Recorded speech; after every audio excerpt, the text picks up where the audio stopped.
ये नेट का ब्लाउज़ देखो, आज मैं इसको कट करना बताऊँगी। उससे पहले ये इनर कट करेंगे, फिर इसको रख के मेन फैब्रिक कट करेंगे। इनर मैंने लिया है साटन का।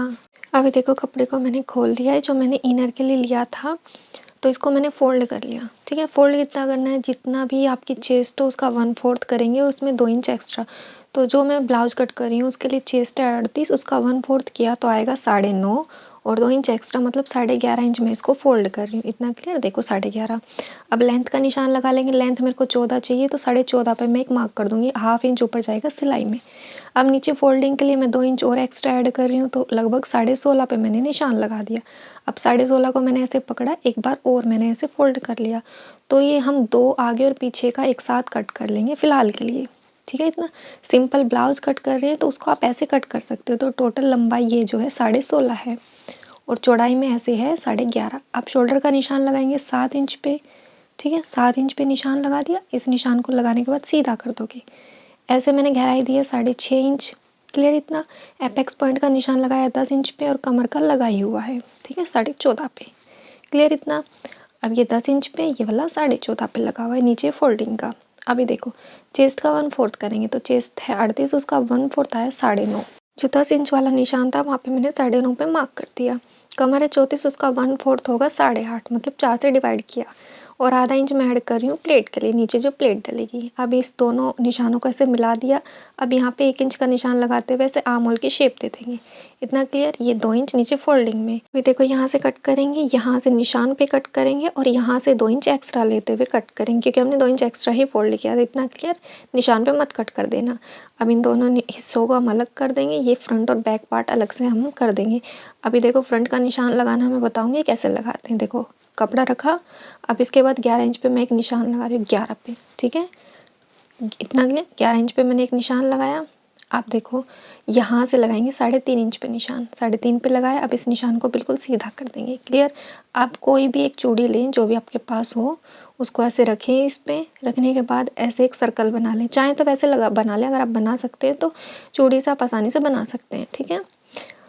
लगभग 2.25 इंच तो कम से कम हो, उससे ज़्यादा ही लें, क्लियर। ऐसे एक राउंड कर लिया, चाहे तो कटोरी भी ले सकते हैं। अब देखो ये इस वाला जो निशान है, यहाँ से इंची टेप को रखा, 2 इंच पे एक मार्क किया, यहीं पे फिर से रखा, उस तरफ भी 2 इंच पे एक मार्क किया। अब फिर से देखो इस वाले निशान से 2 इंच पे एक मार्क किया।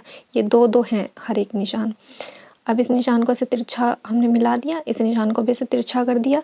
इस वाले को बिल्कुल सीधा करेंगे, इसको तिरछा नहीं करेंगे। इन चारों निशानों के बीच 2-2 इंच का हमने गैप रखा है, क्लियर। इतना समझ आया। इसको मैंने गहरा कर दिया। अब देखो इसको हम ऐसे खोल लेंगे, खोलने के बाद ऐसे पलट देंगे।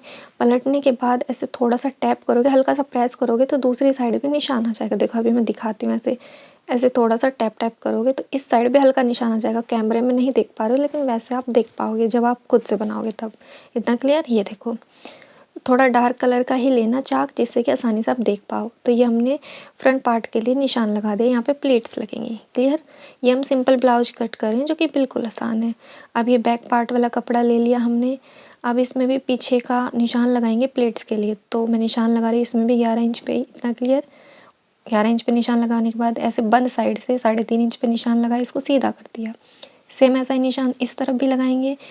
आप पीछे का गला जैसा बनाना चाहे वैसे बना सकते हैं। 11 इंच पे मैंने निशान लगाया और बंद साइड से ही देखो 3.5 इंच पे निशान लगाया, इसको सीधा कर दिया। यहाँ पे प्लेट डलेंगी, यहाँ से बंद है। इतना क्लियर। यहाँ पे देखो ऐसे करके ऐसे प्लेट डल जाएगी। ये हमने बैक पार्ट की भी मार्किंग कर दी।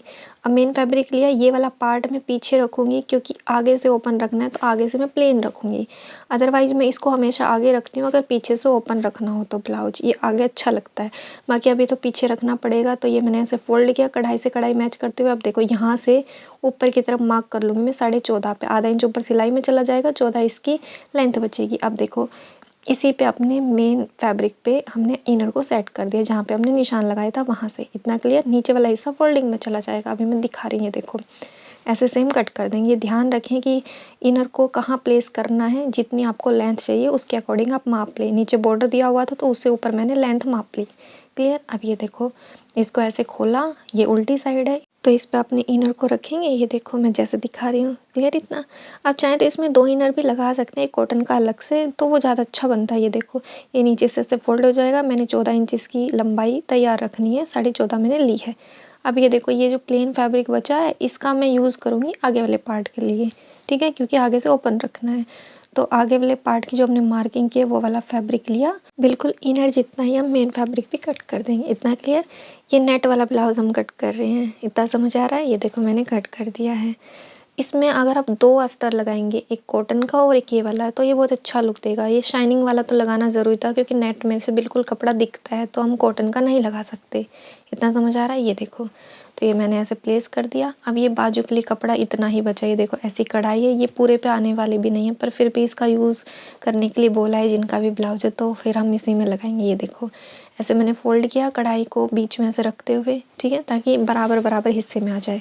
तो लगभग इसकी लेंथ बनेगी 7.5, 8 इसकी लंबाई। ये देखो नीचे वाला हिस्सा से फोल्डिंग में चला जाएगा, ये वाला इतना हिस्सा। कई बार ऐसा होता है कि जब नेट वाले ब्लाउज होते हैं उसमें कढ़ाई थोड़ी तिरछी दी हुई होती है, तो वो हमें देखना होता है, ठीक है, कपड़ा तिरछा ही होता है लगभग। तो ऐसे मैंने मार्क कर दिया, इतना ठीक है। ये देखो सीधा कर दिया। अब ऊपर से मैं डाउन कर रही हूँ 3.5 इंच, इतना ठीक है। 3.5 इंच पे मैंने एक मार्क कर दिया। ऐसे हाथ का राउंड 14 है तो 7 इंच पे मैं निशान लगाऊंगी 2.5 इंच एक्स्ट्रा मार्जिन के लिए। अब देखो ऐसी शेप बना रही हूँ जैसे मैं दिखा रही हूँ, ऐसे बाजू में ऐसे ही बनानी होती है। यहाँ से राउंड है 11 तो उसका हाफ किया 5.5, 2 इंच एक्स्ट्रा मैं मार्जिन ले रही हूँ। अब देखो इन दोनों निशानों को ऐसे मिला देंगे, इसी पे हम कट कर देंगे। नीचे वाला हिस्सा बराबर कर दिया मैंने, यहाँ वाला निशान मार्जिन पे कट करेंगे और ऊपर वाला बिल्कुल जहाँ पे निशान लगा है वहीं पे कट करेंगे। इतना ठीक है। एक बाजू जैसे मैं कट कर रही हूँ सेम ऐसे ही दूसरी भी कट करनी है, और इनर भी सेम हम ऐसे ही कट कर लेंगे अगर आप लगाना चाहें तो। मैं इसमें इनर लगाऊंगी तो मैं कट करके नहीं बता रही हूँ। ये देखो मैंने दोनों बाजू कट कर दिए।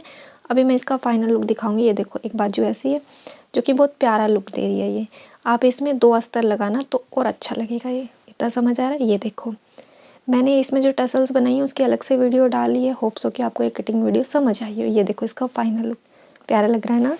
ये देखो टसल सुंदर लग रहे हैं ना, ये मैंने बनाने बताए हैं अलग से शॉर्ट्स वीडियो में। ये देखो सुंदर लग रहे हैं ना, बहुत प्यारे लुक देता है। ये देखो अच्छा लुक दे रहा है ना। ये उन्होंने इसमें एक ही इनर लगवाया, बाकी आप 2 लगाएं। ये देखो प्यारा लग रहा है ना, इतनी अच्छी इसकी फिनिशिंग आती है। आगे का नेक भी मैंने राउंड रखा है, पीछे का नेक भी मैंने राउंड रखा है। अच्छा लग रहा है? ये देखो बहुत ही प्यारा लुक देता है। नेट का ब्लाउज अगर आप बनाना चाहें तो नीचे एक इनर ऐसा लगाएं, इसके नीचे कॉटन का लगाएं, इससे बहुत अच्छा बनेगा, थोड़ा हैवी भी बनेगा। ये देखो होप्स हो कि आपको ये समझ आई हो कटिंग वीडियो, डिज़ाइन भी अच्छा लगा हो। बिल्कुल सिंपल ब्लाउज की मैंने आपको कटिंग बताई है। ये देखो तो होप्स हो कि यहाँ तक आप बने रहे हैं तो कुछ समझ ही आया होगा। यहाँ तक बने रहने के लिए बहुत बहुत धन्यवाद। अगर वीडियो पसंद आई हो तो लाइक करना। Thank you for watching.